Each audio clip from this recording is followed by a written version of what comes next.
Hey guys, what's up? Big Shanty here, and today I'm going to talk to you all about my 10 favorite writing tips. So hit that intro, and let's go. Shut up and sit down.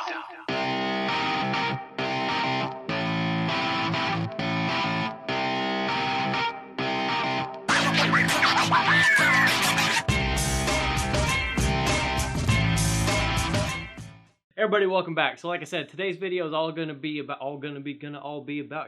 all be about my top 10 favorite writing tips. So let's dive in right away, shall we? Numero uno, number one. This is just general everyday advice. This is not particularly with writing, but this applies strongly to writing. But this general, I'm rambling. Okay, number one is just frickin' do it. All right, the best piece of it, like I'm not huge on giving advice because what works for me may not necessarily work for you, and that's fine.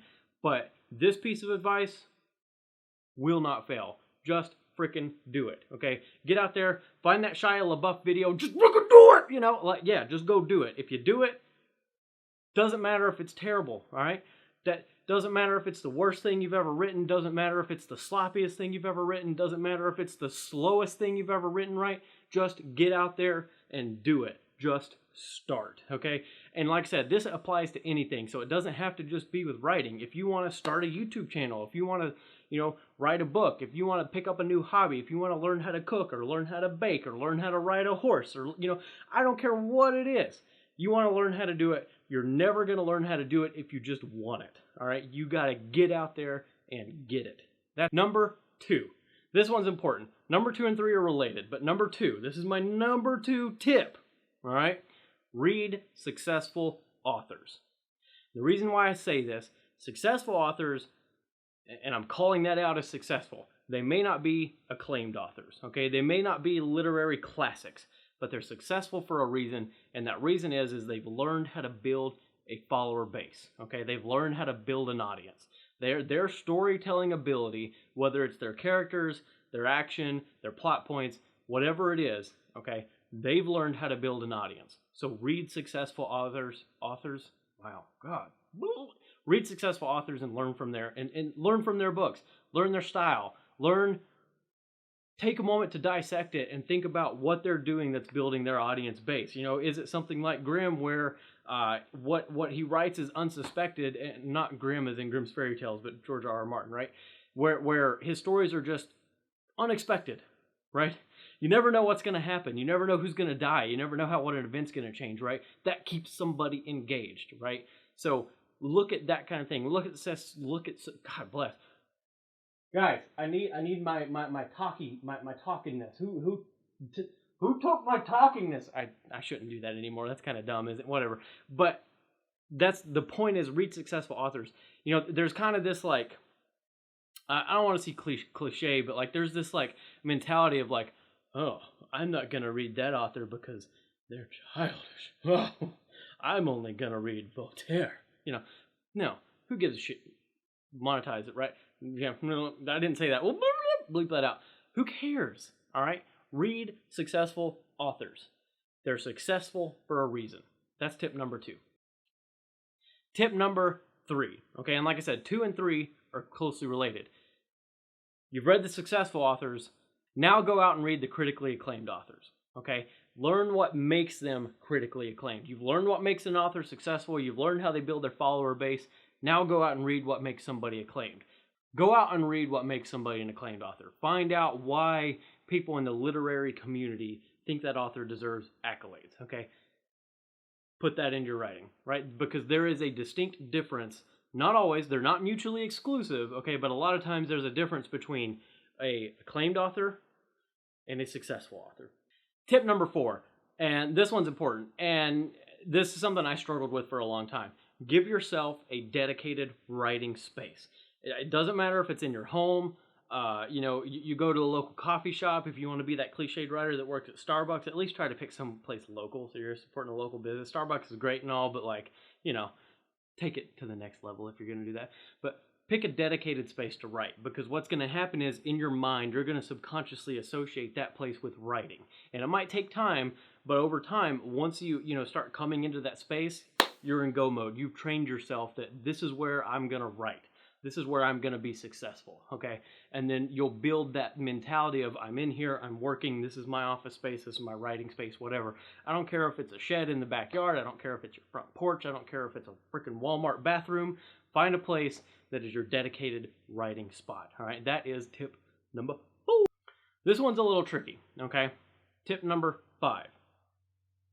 Talk about your writing process, okay? Whether that's starting a YouTube channel, whether that's starting a blog, whether that's just talking to friends and family about it, finding people with common interests, going on Reddit, doesn't matter. Talk about your writing process, because I guarantee you, if you talk about it, if you talk out loud about it, if you write it down and share it with somebody, you're going to find holes in your writing process. And you're going to sit there and be like, why am I doing it that way when I could do it this way and maybe be a little more efficient, or maybe have better stuff, right? Yeah, so like I'm gonna start doing that. And another key piece here is people are gonna share their writing process with you. They're gonna give you feedback. That's just the nature of the world. You share something with someone, they're gonna give you feedback. Good or bad, you're gonna get feedback, and that's important because you can take that feedback, and if you like it, if you don't like it, if it's positive criticism or negative criticism, whatever, you can incorporate that into your writing process, and maybe it'll help you. All right. Tip number 6. This is a good one.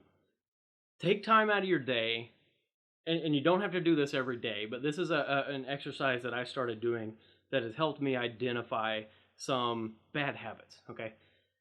Take time to write poorly. I mean, write like trash, okay? Just write bad poems, write bad short stories, write like write like you were in 3rd or 4th grade. Like use all the adverbs you want, use like every 5 words, use just break all the rules, okay? Do everything poorly, use bad grammar, use improper spelling, everything, right? Like it almost needs to be unintelligible what you're writing. But what you're going to notice is you'll have habits that even break their way into this activity. And those habits are the ones you need to break, all right? So if you have a bad habit of using commas in places you shouldn't, you'll notice it here. Okay, if you routinely misspell a word, right? I know that's a little thing, but it's something when you're in the editing process that's going to annoy the heck out of you, especially if it's a word that, maybe sits inside of a larger word and you can't just replace it. Yeah, that's a pain in the butt, right? You'll notice that, and then it'll kind of become a conscious effort for you to fix it. And over time, it's no longer going to be an issue for you. Maybe you switch tone of voice a lot and don't realize it. It'll come out here. Maybe you just have poor grammatical practices. It'll come out here. Whatever it is, that habit, right, will come out in your poor writing. So write poorly, okay? Do it once a week. You don't have to do it every day. Don't have to do it every time you sit down to write, but just do it once a week. Take some time off from writing your traditional stuff and just write poorly, okay? And then take time to dissect it and look at what's going well and what's not, and cut out what's not going well. All right, tip number 7. Yep, we're at 7. All right, this one's important.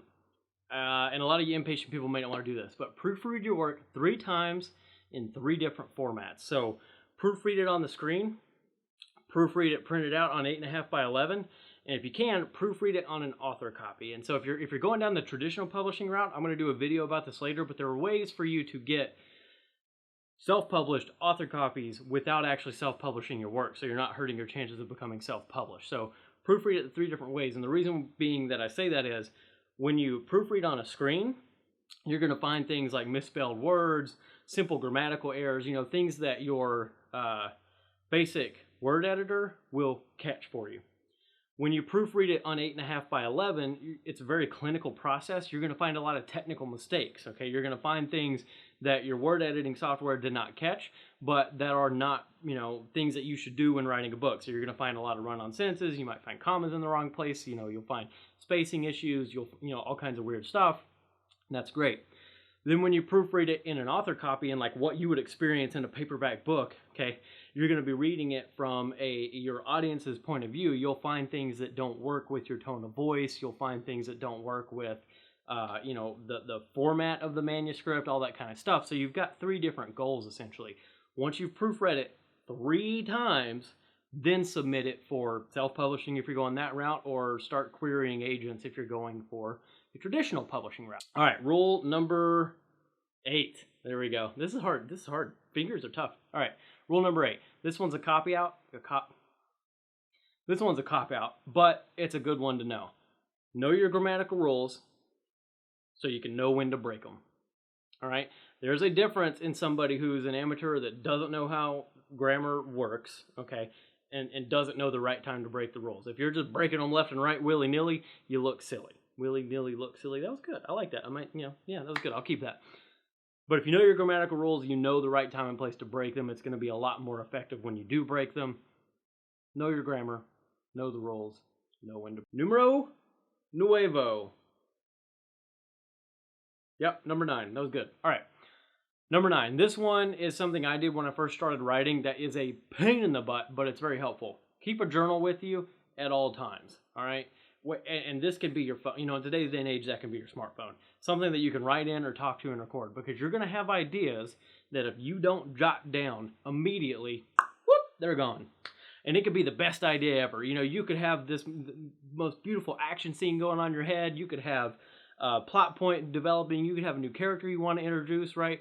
And you're talking about it to yourself, and you're going on and on about it, and you get to a certain point where you're like, wait a minute, what was I talking about 5 minutes ago? I forgot. Happened to everybody, right? It's happened to you. I know. It's happened to you. Yeah, you're not in your head right now because it's happened to you, isn't it? Yeah. Keep something with you where you can jot those thoughts down so that you can come back to it later when you're in your writing place and thoroughly write that idea out, all right? Secondary to this, if you write it down in a journal and just keep going and physically write it down, when you transpose that, whatever that word is, when you transpose that, onto a laptop or computer, writing it out manually, that's an editing process, guys. Killing 2 birds with 1 stone. Do that. Number 10, Diaz, the big one, the last one. This one's simple. Be observant. Guys, there are things that happen in everyday life just by people watching. You can find scenarios you're like, that's a cool little background interaction that I could write about, or that argument that couple is having. Why are they having that argument? Go pull a thread. Go down that thread. You might find something you want to write about. Or, driving home on your commute, anything like that. You'll see things. See a car that you want to introduce into your story. See a color that strikes a chord with you and you want to start going down that road. Maybe you see a location that you're like, oh, that would be really cool. I could write about, I could put my characters there, and then, they could do this, and then they could do that, and that leads into this plot point I've been wanting to do. The more observant you are, okay, the more you take in the natural world around you, the more you observe your friends, your family, general scenarios, take yourself out of your person if you can and put yourself in a third person mentality as you're going through your day-to-day life, and you'll find so many interactions that would be great plot points for you to write about. They may feel seemingly mundane, but the thing is, you need those mundane elements in your book, right, to connect you to the things that aren't mundane, to connect you to your more exciting plot points, because you can't have a book that's just constantly boom action, boom action, boom action. You've got to have down slopes. You got to have a point where your characters chill out in the action a little bit, and observing the mundane around you, right, is one of the best ways to build that in to your stories. So those are my top 10 tips for new writers or just writing in general. Hopefully you liked them. Maybe you found a new one in there that's interesting to you. If you did, hit it up in the comments. Let me know. If you've got your own tips for writing, drop those in the comments. Guys, let's share what makes us writers. Let's share how, our process. Let's talk about things that we use every day, and you might find a best practice from somebody else. So, as always, if you like my stuff I'm putting out there, smash that subscribe button, hit that thumbs up button, tickle the little notification bell if you want to get notified when I post a new video. And as always, have a wonderful day.